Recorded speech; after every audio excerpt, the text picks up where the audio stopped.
With the GOP about to take over control of the House, it is increasingly seeming like the impeachment of DHS Secretary Mayorkas will quickly be considered.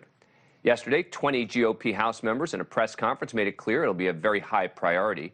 Now, before I break all of that down to you, my take on impeachment generally, look, the border's a disaster, and as we just discussed, the Biden administration has been talking out of both sides of its mouth. But even if you believe it's all Mayorkas' fault, which is, a tough position to defend, even if you believe that, though, it's dangerous business, I would think, looking to impeach any administration official over policy differences. Not accusations that these individuals engage in illegal or improper conduct to somehow benefit themselves personally, but over policy disputes. Impeachment is supposed to address high crimes and misdemeanors. It sure sounds to me like many of those most critical of Mayorkas are focused on policy. This administration has been intentionally and deliberately violating federal law at the border every single day. And now with a Republican majority, we're going to hold them accountable and impeach Secretary Mayorkas and bring change and shut the border down. Arizona Congressman Andy Biggs, who was one of the 20 congressmen at the press conference yesterday, has been one of the leaders of the movement. He put forth a resolution in August of 2021 to impeach Mayorkas for high crimes and misdemeanors for failing to protect the border. He had 32 co-sponsors. Many of his critics have focused on this statement from Mayorkas. Secretary Mayorkas, do you continue to maintain that the border is secure? Yes, and we are working day in and day out to enhance its security, Congressman. Right. And obviously they say that isn't true, and that alone, some would say, should make him subject to impeachment. He was under oath just the other day talking to several committees on the Hill under oath, and still maintains that he has operational control and the border is secure. He should resign or be impeached immediately. Likely House Speaker Kevin McCarthy has wavered on the issue, sometimes seeming to want to avoid a partisan impeachment. Look, the one thing we learned that the Democrats did is they used impeachment for political reasons. We believe in the rule of law. We're not going to pick and choose just because somebody has power. We're going to uphold the law. But McCarthy has amped up the rhetoric recently, calling for Mayorkas to resign and suggested an investigation, but has never flat out said he should be impeached. But he will be under enormous pressure from the right flank. For example, Matt Gaetz has even said he believes that they owe it to voters to focus on impeachments and investigations, even over policy.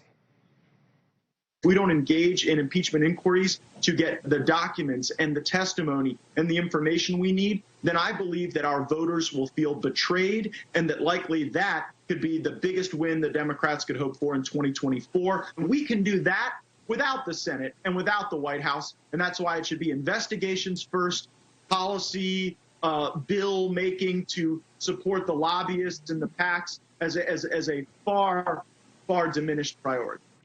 So is this actually going to happen? Will Republicans have the votes?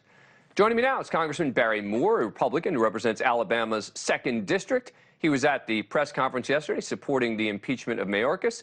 Congressman, thank you very much for coming on the program. Appreciate it.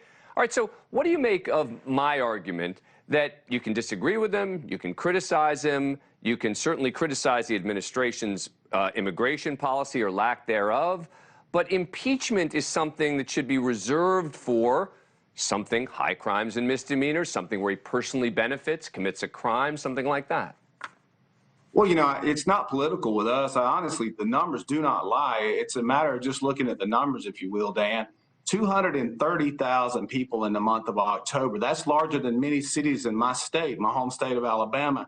And if you're not willfully doing those duties, not to mention under oath telling us that the border is secure when we're breaking records, that's the highest number since the DHS has been tracking numbers on encounters on the U.S. southern border. So it's obvious that he's not telling us the truth, he's not being honest with us, and he's not doing his job. But let's agree for a moment that the border is a disaster, right? No doubt about it. And the numbers don't lie. The border is a disaster. But again, that doesn't mean that you necessarily start impeaching administration officials. I mean, we've had one, I think, administration official in the United States history who's ever been impeached.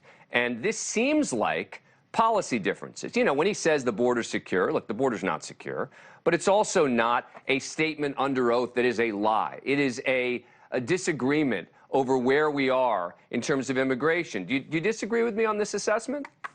Yes, he is Secretary of the Department of Homeland Security. If the U.S. border is not secure, then obviously he's not doing the job. To come into committee under oath in Congress and tell us, in fact, that the border is secure, and to tell the American people that it's simply not true. And thank you for watching.